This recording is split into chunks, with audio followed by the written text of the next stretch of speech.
Olá, pessoal. Meu nome é Catarina, eu sou atualmente como diretora técnica ali do Multi-Hospital. Vim trazer para vocês um pouquinho sobre o protocolo de atendimento a vítimas de afogamento, especialmente ali para os médicos da UPA, para a equipe da UPA, que é quem vai acabar recebendo esses pacientes, né? Então, vamos lá. O protocolo, ele é muito importante, principalmente agora, nessa época do ano que a gente está entrando, né? Então, o verão, certo? É, o afogamento, ele é uma urgência tempo dependente por aspiração de líquido. Então, ele pode causar hipóxia e comprometimento respiratório, cardiovascular ou neurológico. Depende da quantidade de tempo que esse paciente ficou em hipóxia, ele pode ter um comprometimento leve como grave. E ele pode ter uma mortalidade dependente desse tempo. Então, uma atuação rápida, integrada, reduz a mortalidade e também as sequelas, então a morbidade. O objetivo desse protocolo é padronizar o manejo inicial, garantir a oxigenação precoce, então esse paciente ele precisa receber o oxigênio o quanto antes, estabilização hemodinâmica e neurológica, então atuar ali em situações de choque, ficar bem vigilante na avaliação neurológica, né, para que a gente esteja de prontidão para alguma medida invasiva que venha vir ser necessário realizar. Definir critérios de transferência de alta, então qual paciente ele pode ser manejado, observado, enfim, aqui na unidade, e qual paciente vai precisar ser transferido, porque ele vai precisar de um tempo de observação maior ou até de medidas invasivas que demoram mais para poder evoluir com a alta, né? E a rastreabilidade de indicadores assistenciais. Critérios de inclusão. Então, são aqueles pacientes que vêm após submersão, seja de água doce ou salgada, tá? Então, não é um paciente que foi molhado, é um paciente que ficou submerso em líquido, né, em água. Com sinais de aspiração, dispneia, tosse, cianose, confusão, choque. Então, eles podem virem tanto com sinais simples, leves, quanto graves, né? O afogamento secundário. O que que é o afogamento secundário? É aquele paciente que ele tem os sintomas tardios, então ele sofre um afogamento, ele sai da água bem, mesmo tendo aspirado, ele não tem sintomas, ele tá bem, e horas depois ele começa a apresentar sintomas, e esse paciente pode evoluir mal. Então, é um afogamento secundário, é como se fosse um sintoma tardio, afogamento tardio, ou edema pulmonar secundário à aspiração, que é uma complicação que pode ocorrer, então, horas após a pessoa ter aspirado a água, né? Mesmo que em pouca quantidade. Classificação, a gente tem a classificação pela Sobrasa, né? Então, grau 1, aquele paciente que está com sinais todos estáveis, ausculta pulmonar sem alterações, mas ele tem uma tosse leve.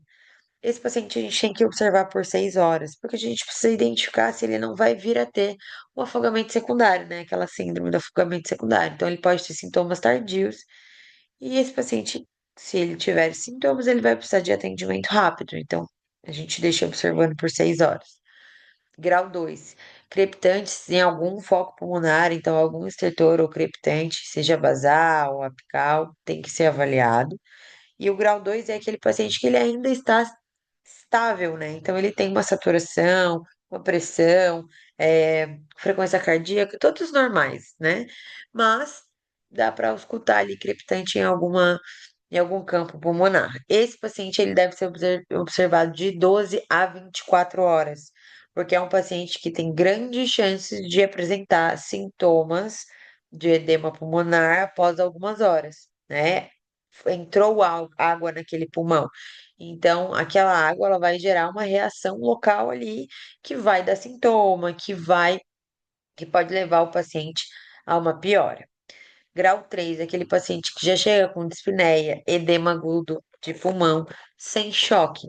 Então, é um paciente que ele pode ter uma saturação abaixo ali, mas ele não tem uma hipotensão, ele não está chocado, mas ele tem uma dispneia que é visível, ele, né, crepita, então ele tem um edema agudo ali decorrente da aspiração, mas ele não está em choque. Então, é um paciente que a gente consegue tentar uma VNI, mas é aquele paciente que a gente precisa internar, né? Um paciente que ele vai precisar aí de 24 até mais horas de avaliação, talvez é um paciente que vai necessitar de uma tomografia após. Então, é alguém que a gente não consegue ter a conduta simplesmente na UPA. O grau 4 é um paciente que ele chega além do edema pulmonar, né? Então, além dos sintomas ali acima, ele chega com choque.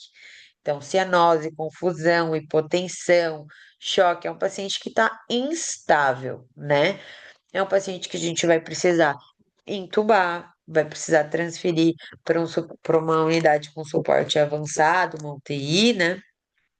É um paciente que talvez a gente precise manter ele com droga vasoativa, um paciente grave, né? E aí, do grau 5 e grau 6 a gente vai para os pacientes gravíssimos, né? O grau 5 é um paciente que tem uma parada respiratória, então ele chega sem respirar, mas ele ainda tem pulso. Então, a gente vai fazer uma ventilação com pressão positiva, suporte avançado, proceder para intubação, mas é um paciente que ele não teve uma PCR, então ele não precisa receber massagem, ele precisa receber um suporte ventilatório, ele não está ventilando, certo? O grau 6 já é a PCR, a gente daí vai fazer as medidas conforme o protocolo institucional de PCR. Então, primeiro a gente conduz a PCR, depois a gente retorna aí para fazer esse monitoramento ali do afogamento, mas aí já PCR já vai para o outro protocolo, né? Então, esses são os graus. Para saber, até grau 2, dependendo do caso, a gente conseguiria manter na UPA, né?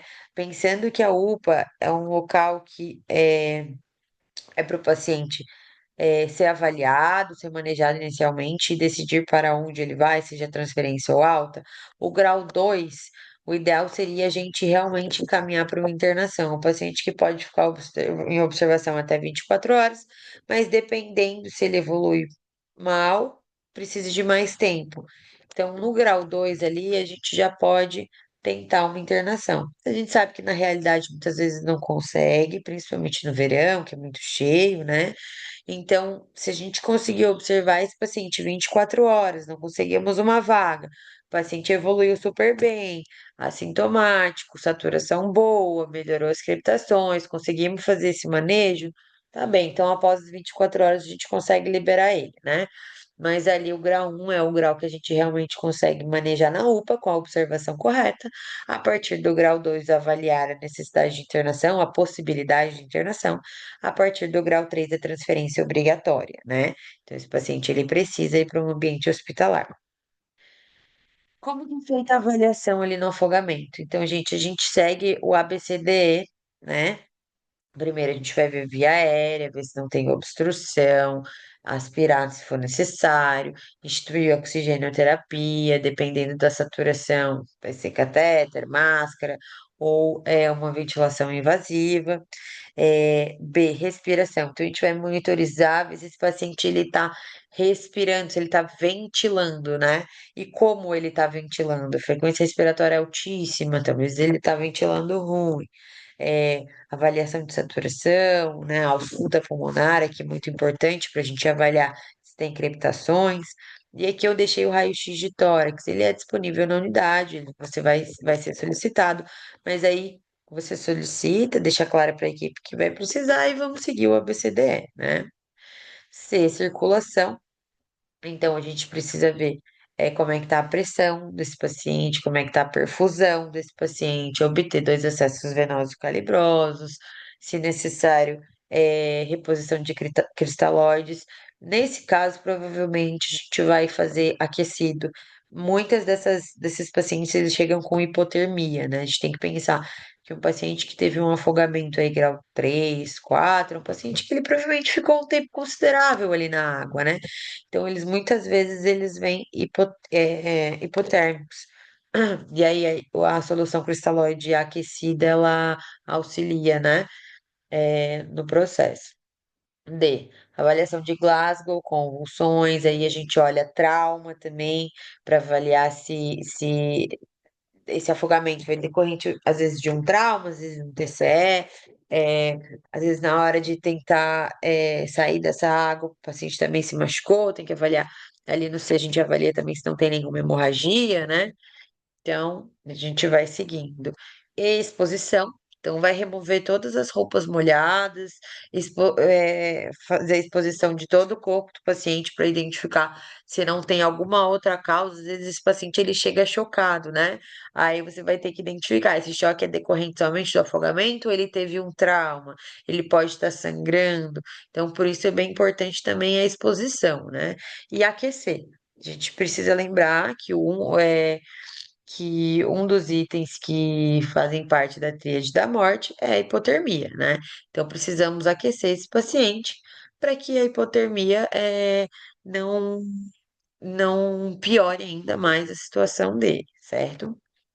Investigação complementar. Então, como eu falei ali antes, o raio-x vai ser muito importante. Claro que na nossa ausculta pulmonar a gente consegue já identificar se tem algum edema, mas o raio-x já consegue avaliar aí quão grave, né, tá essa imagem.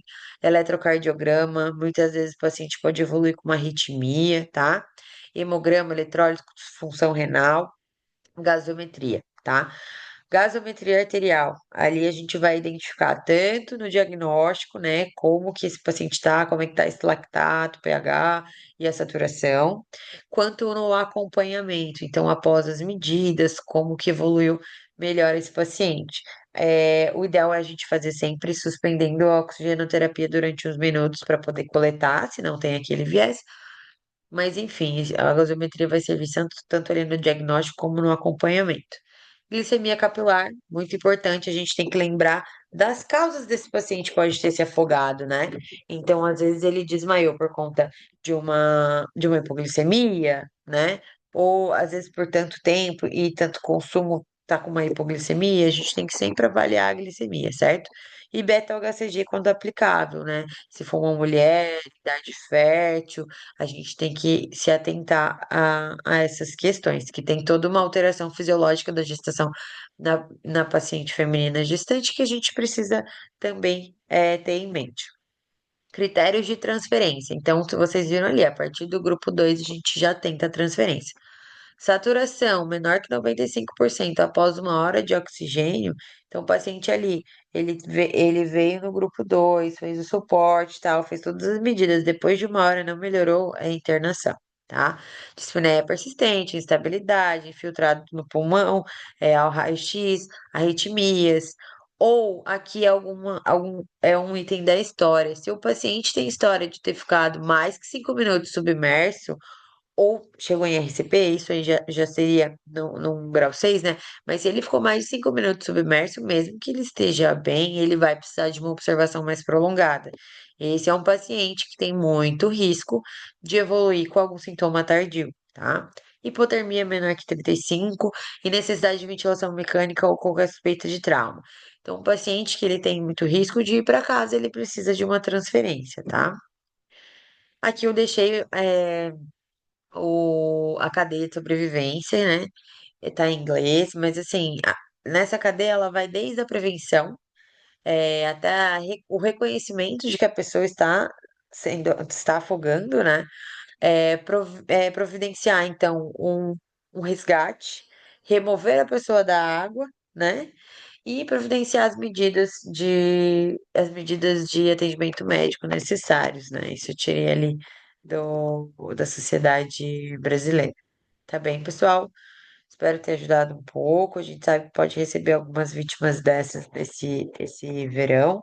Então a gente precisa estar atento a qual grau eu preciso internar e eu não posso simplesmente liberar, para que esse paciente não evolua algumas horas depois mal e não dê tempo de chegar até uma unidade de emergência. Obrigada, pessoal.